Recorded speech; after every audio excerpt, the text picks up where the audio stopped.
Once upon a time, India showed the world that 69 wasn't just a number, that Congress had nothing to do with politics, and doggy style meant more than canine couture.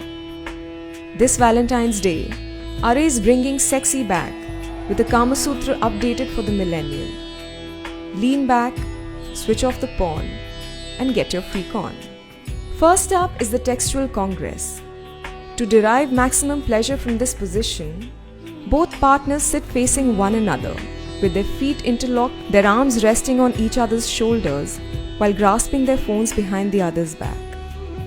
This is the perfect position to update your Facebook, click a selfie, or send a tweet, all the while bumping uglies between the sheets. Orgasm takes place at 100 likes. The Dharma Pracharak is in vogue because saffron science has revealed that missionary sex might lead to forced conversions. This position is 100% sanskari. In this position, the female partner lies on her back, while the male partner does repeated Surya Namaskars on her until climax is achieved. During climax, Alok Nath may or may not manifest to inspect your marriage certificate. The Bhai join is really a twist to Vatsayana's work because an element of fantasy role play is involved.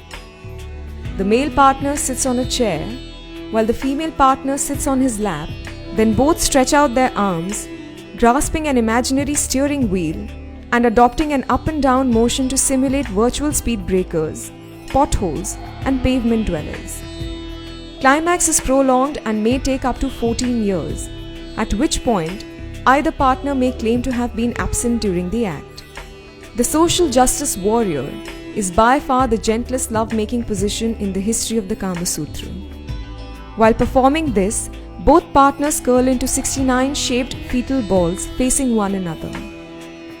Stimulation is achieved by talking to one another about gender issues, divisive politics, and global warming. Orgasm, also called equal opportunity satisfaction, occurs when both fall asleep to the soothing tunes of indie rock. This brings us to the climax of Kama Sutra for the millennial. This is where we get off. Hope you got the thrust of it. Happy endings.